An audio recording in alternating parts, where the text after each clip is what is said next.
The FujiCast is an independent Loading Zone production. Kev, have you ever lost something precious in your life? I'm not talking about a sad story now. I'm talking about something that, I don't know, a bit of photographic equipment would be a good example. No, well, I've lost a book, very precious book. Oh. Not a photo book. Oh, no. What was the book? Okay, well, this episode might run to about 3 hours then.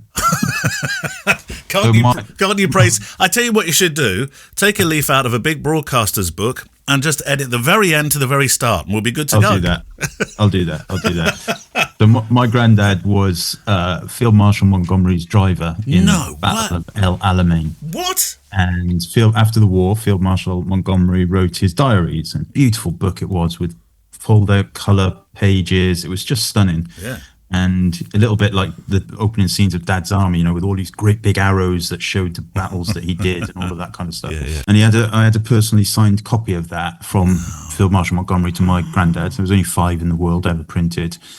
And it kind of went missing in my divorce first time round. Oh, so it's not necessarily missing, it's been grabbed. Yeah, It's although I'd be careful grabbed. what I say because said relationship ended and it just went missing in that period. I don't know necessarily whether it went missing acrimoniously or I mislaid it. It was mislaid in a house move. I don't know, whatever. But anyway, it's gone. So It's a pretty and that's always something that I'm very sad about. I bet that trumps mine, if you forgive me using that word. I left my X100 on the roof of the car in Chelsea the other day. Oh no! Now I know, and I thought for Did you drive off? Yeah, I did drive off for 4 days. I thought it was gone, and I was imagining this thing. I've called it David now, by the way. My camera, my X100V. I was imagining this thing just bouncing on the floor in Chelsea and being driven over by a Porsche Targa or something, and then I had to move the seat the other day in the car, and it was in the car. It was in the car, and it was under the seat all the time. The FujiCast.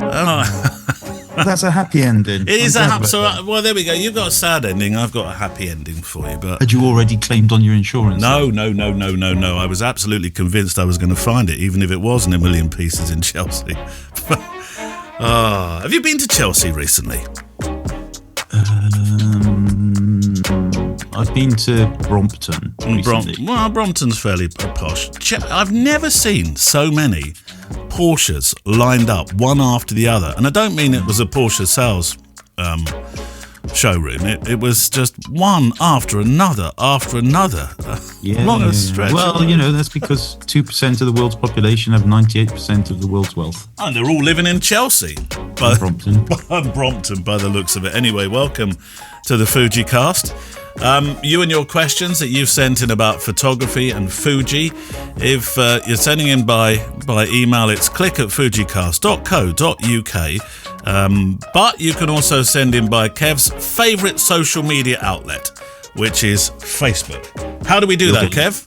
You'll get in trouble for saying Fuji. Fujifilm. Sorry. Don't forget, you've got to clip 2 things together to make it accurate these days. Yeah, I have. Nice one, Kev. What was the question? Oh yes, go to Facebook, facebook.com FujiCast Facebook group. Had a few new members actually this week, which is nice. Yeah. And there is a thread at the top called Questions for the Show 2025, and therein will be where you post your questions that we will get to. Super duper. Thank you, Kev. Right. Oh, do we have a bookity book this week? I don't think we do we? No. No book. Well, don't mention books because Kev loses them, obviously. I am in the process of cataloguing all my books. Oh. And I did think about going back through the archives and seeing because I must have hundreds that we never talked about on the show. But then I realised that would be a complete and utter pain in the bum to do. Right. So I'm not doing that. Okay. Oh, when I had a lot more books than I have now because they've all. I was the guardian for the books for our friend Giles, and recently he had them back. I've still got more than I thought, actually, and I had to build a load of new shelves for the ones I've got. But the all the shelving and the books went back to Giles, and And he said the other day, I went over for coffee, he said, don't want them anymore. Do you want them back again? I said, no, I do not. I How many times has he done that to you? don't want them back. But he does have some marvellous stuff, some really cool. I like going round there for coffee because I just sit there and read his books that used to be my books just for a couple of years. When I was, I mean, I would love to go through his books and have a look at them. And when I started archiving mine, I've been looking at some of them on Aid books to get a value, and that's led me down all kinds of slithery slopes, looking at other books and pricing and rarities and everything. So you went in to see how much yours were valued at, and you ended up thinking, no, I'll buy more. Well, I haven't bought any more, but it's a very easy thing to just press that button. What is one you're after at the moment? If there was one that you thought, I've got to have me a copy of that, what would you have? I don't know, really. I have to say, I was mostly looking through the. I went down a rabbit hole of the first edition Martin Parrs, the older ones. Oh. Some of those are worth quite a bit of money now. Would that feature his black and white work? Yeah, some of the Hebden Bridge stuff is in there, and some of the other stuff as well. But the challenge is, with pricing of books, is it's always the first editions, and somebody who's been commercially successful like Martin, most of his books have been reprinted, and some of them just duplicate prints. So, i.e., they run out of copies and just printed more, which technically isn't then a first edition. So you've got to be a bit careful what you're looking for. But yeah, some of them, some of the kind of very, very rare, like Salgado books and everything, Genesis. Remember Genesis, the book? Oh, yes. You can get some of those rare first edition. It was a big book, but they did a massive version of it that I think we saw together in didn't we go to the National History Museum? Was that you or Peter Pryor I went with? You both look very similar. Well, thanks for remembering which mate you went with. I think you went with me, but I don't. It was a bald bloke, I'm sure. Well, I thought it was you, but it might have been Peter. It could have been Mark Strong, the actor. Who knows? Could be, yeah. Oh no, it was the Man City manager. That's what I went with. You went with Pep. Oh, I didn't know he was into photography. That's who you remind me of. Well, I'm quite. I'm quite flattered by that. I'd like to look like Pep. Gemma loves Pep Guardiola. Yeah, Pep Guardiola. So he comes on the telly. She's like, "Shut up, everybody! I'm concentrating." Anyway, right. That's enough of that. Right, okay. You sexy beast. Thank you. Shall we start with one from my inbox, if you pardon the expression, or one from yours? Let's go into your inbox, Pep. This is from Luke Whitmore. Hi, Kev. Hi, Neale. I'm Luke, a wedding and film photographer based in the Midlands. I've been listening to the show for a while. In fact, ever since I started taking photography more seriously, bought an XT100 and searched Fujifilm in Spotify. And then he found us. Well, if you searched in 2018, we weren't doing the show in 2018. It was 2019, wasn't it, Kev, when we started? No, wasn't. Was it before? Was it 18? I don't know. No. Whenever he searched in Spotify and he found us, then he's been following. So you are what you would call, in the business, Luke, an early adopter. I've been a listener and Fuji he said Fujifilm ecosystem user ever since. I wanted to reach out because recently I've been building something called Word. How would you pronounce WYRD, Kev? Is that word or wired? Wired? Weird.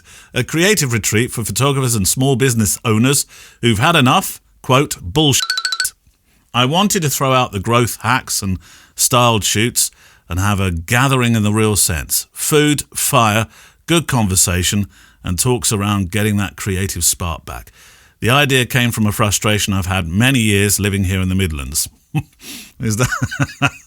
I'm sure it's not that bad. It's understandable. But it's like, well, only if you're in Wolverhampton, surely. But it's like there's this invisible gate around the region. The creativity's there, but it hides. People protect their ideas instead of sharing them. So I want to crack that open, build one of those rare pockets where people actually connect. There's not really a question here, but because initially he said he wanted to come on and talk about it, but we don't really do interviews these days. It's just me and Kev and your letters and your thoughts.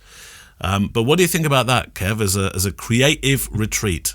Weird. Yeah, I mean, I don't think it's just a West Midlands thing about people protecting their own secrets. I think that's UK-wide, probably worldwide. But yeah, they shouldn't. And It sounds a bit similar to the Snap Festival that Laura Babb used to run, which I went to a couple of times. That was in the forests in Wales, and it was, yoga, early morning cold water swimming, talks and stuff like that. We even had a live wedding there once. And so, I loved it. I love that. And if this sounds similar to it, then I think, good for the people that are going to go, and hopefully they will enjoy it. I'll tell you what, if there was a live wedding at a photographer's festival, it was brilliant. There's almost like about how many people does it take to change a light bulb gag going on here? Well, I mean, you must have 100 photographers around them. What it was two of the models that they had for the it was like a Thursday to Sunday thing.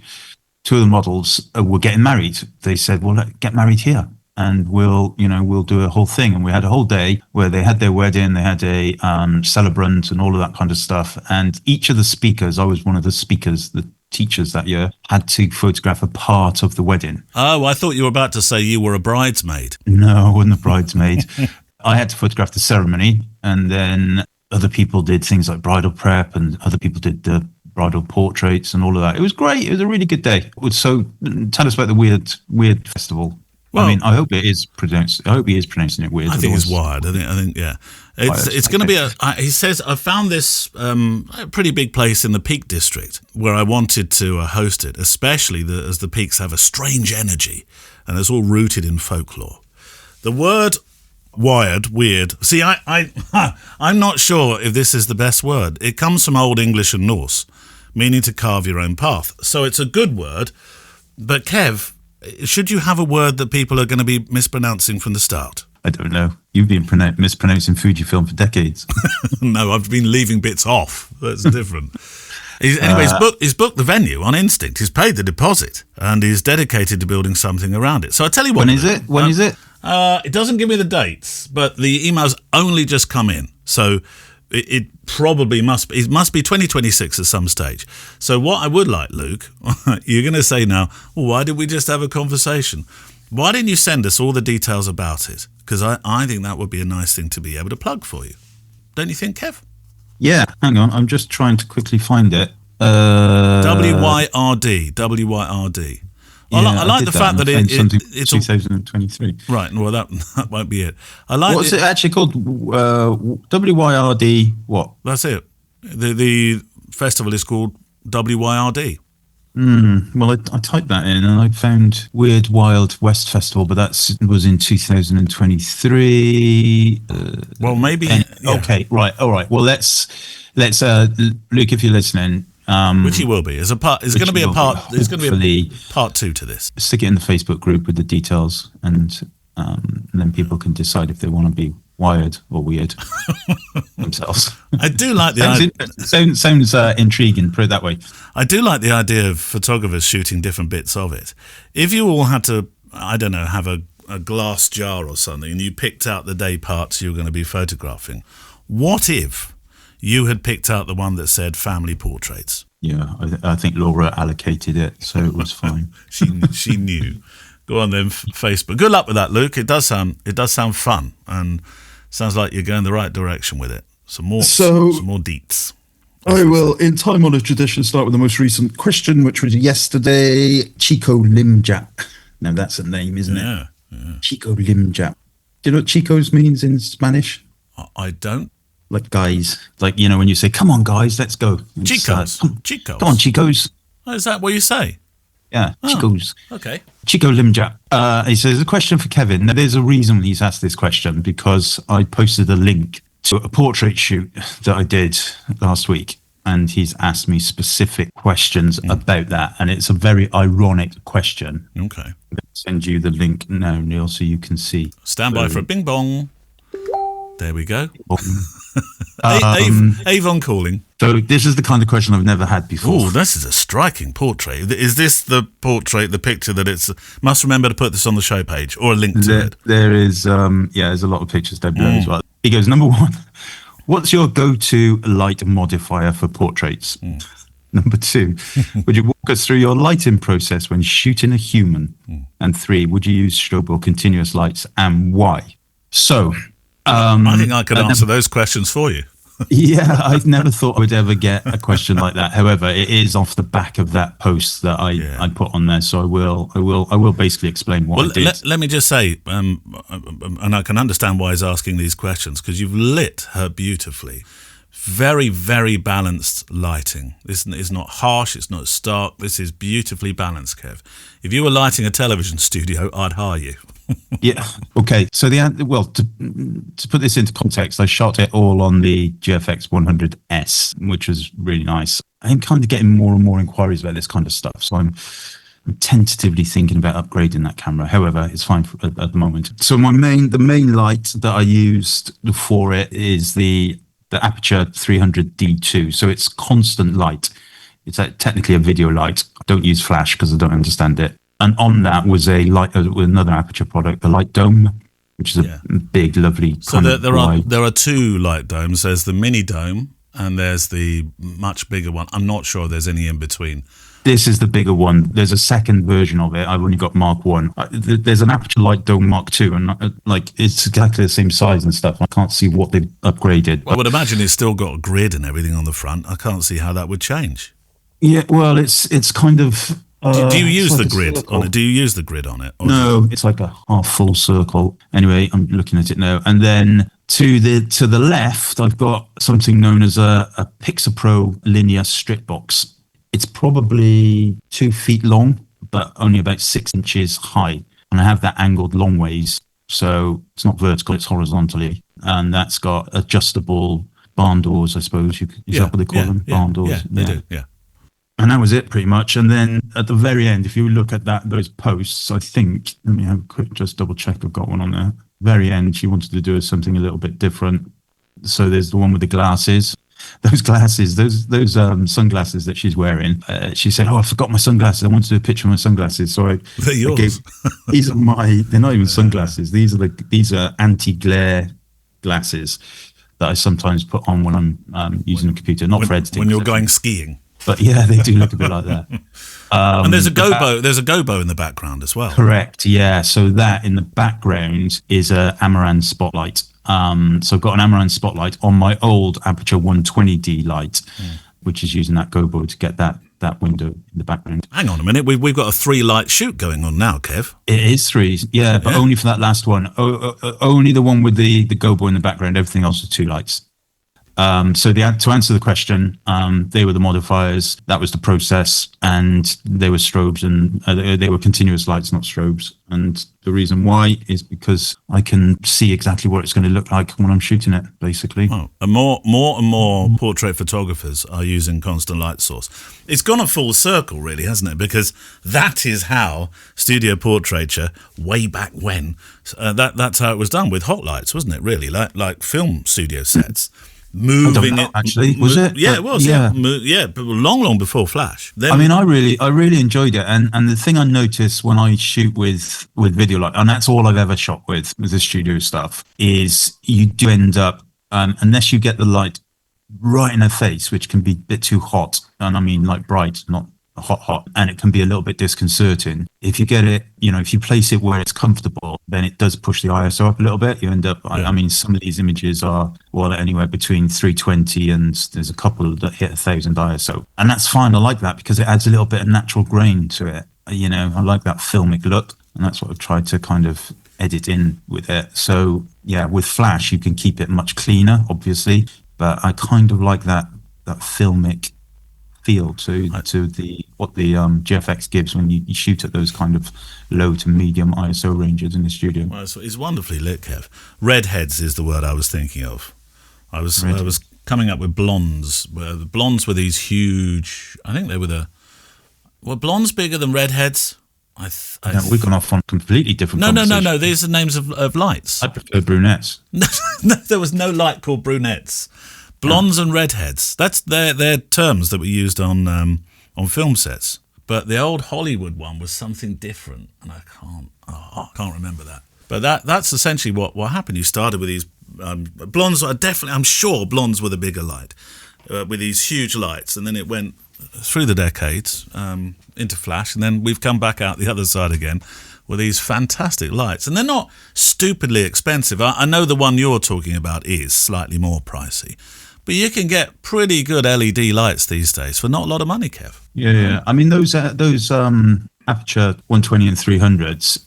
I love them. Yeah, they're great, and they're. I mean, it depends what you consider expensive. There may even be upgraded versions. I think there's a 600, but I think when I got the 300D Mark II, I think it was about £600. But I'm sure it's probably cheaper now. Yeah. A lovely shoot, Kev. Really lovely stuff. And you're doing more of that now, are you? I am actually, ironically, and I do enjoy it. Isn't it strange? Because once upon a time, once upon a time, you just said, "No, that's not really me." But I assume you'll draw the line at screaming children being told, "Behave, otherwise can't get a McDonald's afterwards." So they're going to pay me. Kev. Right. I've got two questions here. I'm going to go for the first one because it is a question, and we keep getting these, Kev. Have you noticed this? Hey, Neale, James, team. Quick question. How do you manage cleanliness in your wedding venues and office spaces while focusing on your photography business? We provide professional cleaning for several businesses close to the San Diego area. It's from Kinsley. I'm so pleased for you, Kinsley, and I hope I hope it's doing well in San Diego. Now, please, would you stop emailing me?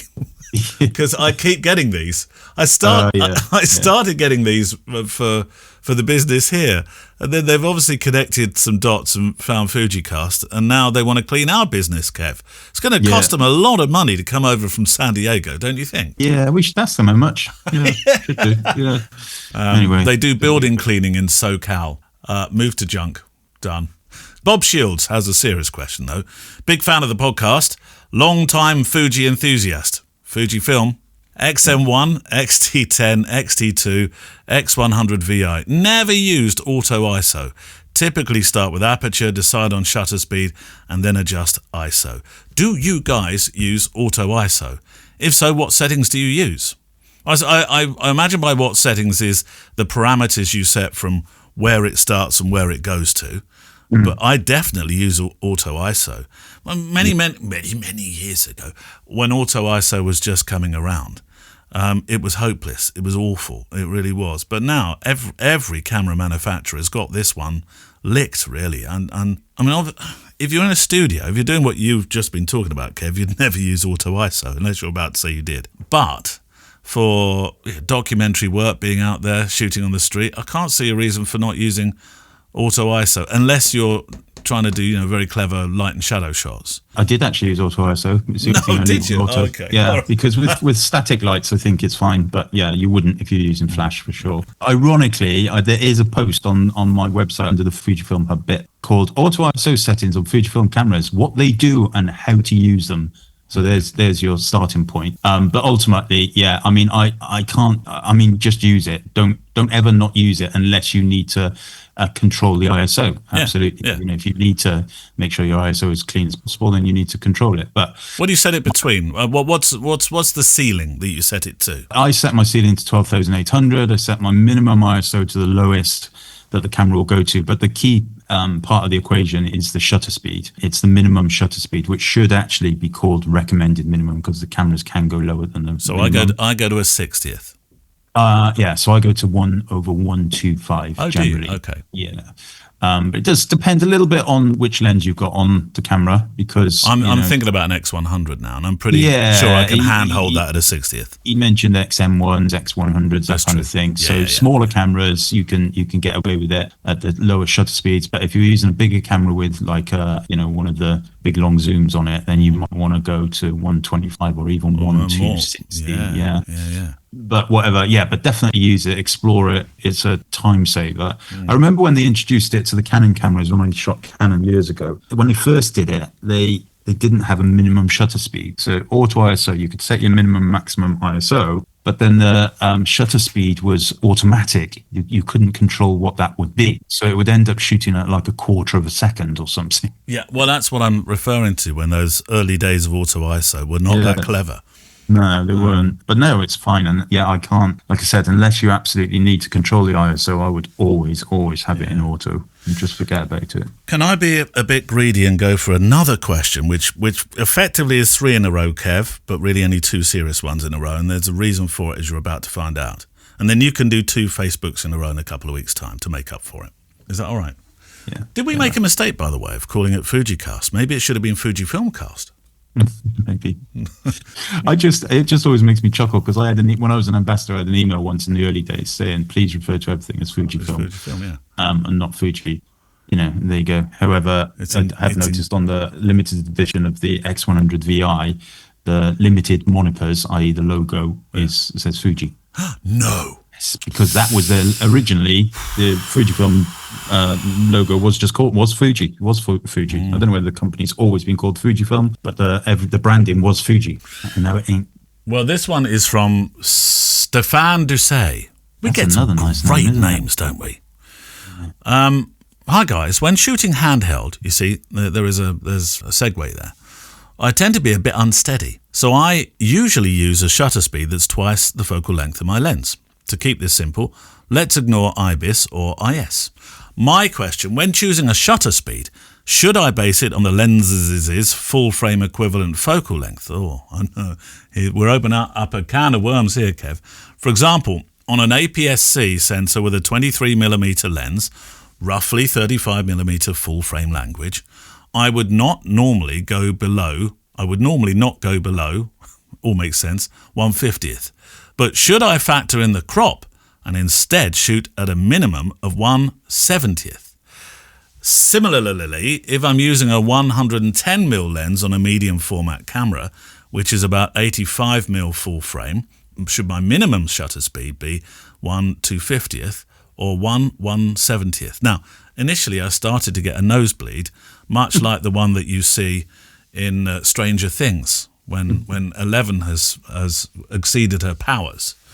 But actually, these are very good questions. I've not thought about. Let's go for the 23mm question first. You can answer all of this. Well, it's roughly 35mm, yes, full frame.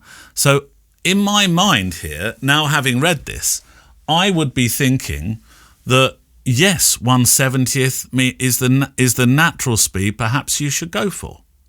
It makes sense, doesn't it? Now, I've never read it like that before, but now that does make sense. Not to go with 2 times 23, but to go with 2 times 35. Yes. But when it comes to GFX, you can do that one. Yeah, the same. Yeah. I'd honestly never thought of that. In all the time I've been photographing with Fujifilm cameras, I have never, ever thought of that. Well, it used to be about weight, didn't it? And then when the mirrorless, not just Fujifilm, but the mirrorless cameras from Sony and all of that lot came along, they're a lot lighter. Yeah. So I think that calculation went out the window a little bit. But then, he's quite right to point out that the GFX isn't particularly light, and so you probably do need to think about it. I think that's Stéphane Doucet, by the way, because Lise Doucet is a well-known, very famous, very good book writer as well, very very famous journalist, but also fantastic writer. So it should be Doucet. Yes. Anyway, yes is the answer. Yes is the answer. Right, your one. I think we've got time to squeeze one more in, Kev. Stephen Jack says, that's a boring name, Stephen.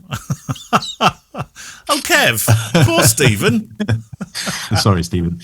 Hi, guys. Oh, something, this is interesting before we go on and talking about boring names. Albie told me this the other day. He said, soon there will be no Garys in the world because the last registered Gary in the UK was 1982. No, Kev. 1992. It might be 1992. Well, I wouldn't even believe 1992. Are you sure? Well, I didn't either. But then I think Albie saw this on TikTok. No, well, he probably did, in fairness, although he don't go on TikTok. But yeah, he probably saw it somewhere. Right. And then I researched it. I even went to ChatGPT and everything. They were like, can't find any registered Garys. That's extraordinary. And it was like, the last, you got the likes of Gary Mabbott, Gary Neville, all of that kind of stuff. Yeah. But yeah, I thought that was extraordinary. I think Gary Davis is to blame, the old Radio 1 DJ. I think there's an element of that, and also Only Fools and Horses. There's that episode with Gary. Oh, what? No, I always think of Dave with Only Fools and Horses. But what was the Gary one, Kev? I don't remember that. No, it was just one episode when they had somebody stowed away in the back of their van. And he was called Gary. And his name was Gary, and that's all he could say was Gary. Oh, right. So very funny episode, but maybe it's one they don't show anymore. I have a friend called Gary. Yeah, I got some Gary friends. Yeah. Maybe they should form a club. Yeah. They should form a Facebook group called The Last of the Garys. The last of the That's a brilliant idea, Kev. Okay, so... hold on a minute. Before you go to this question then, maybe, Kev, we've been looking for a joint project for many, many, many years. This could be our offering to photography. It could be The Last of the Garys. You and I will go all over the UK photographing Garys. Stephen goes on to say, hi guys, when editing with a RAW file and adding a Fujifilm profile in Lightroom, i.e. Astia, ProNeg, etc., is it best to edit the photo first, basic exposure, etc., and then add the profile, or add the profile first, Right. or doesn't it matter? Also, should I use a Lightroom denoise? Should I do this first or after editing? It would be good to hear what you think on this. Thank you. Do you want my answer? Yeah. I'll put the Gary filter across it. Gary. When I release my next set of presets, I'm definitely going to have one preset called Gary. Yeah. Oh, I tell you, there's another more serious reason why people might not be calling their children Gary anymore. I think you can probably guess it in the background, something to do with the world of music. But anyway, let's move on quickly from that one. Oh, yeah, I hadn't thought about that. Oh, there's a very good reason. That probably means it is 1992 rather than earlier. But yes. Yeah. Okay, Anyway. so first of all, the denoise stuff, I would do that at the end after editing. It doesn't even create a new TIFF file. It just does it straight on the RAW file, which is beautiful. And applying the profiles, and I would say this is true for any profile, whether you're using the Fujifilm profiles or whether you're using third-party presets or third-party profiles. Yep. Always do the basic exposures first. I always encourage people to do that when they're using presets. So get your exposure, your white balance, all of that done first, and then apply your look, if you like. You can always adjust, of course, because it's non-destructive.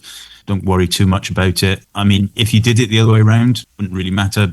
I just feel like it's easier to, if you've got a selection of images at least, to get all the basic stuff done first and then apply the profile as a batch or using synchronization in Lightroom. And it's just an easier workflow. But because it's completely non-destructive, technically wouldn't make any difference. Well, that would be my advice. Thank you, Kev. I'm still thinking about our book of Gary. But anyway.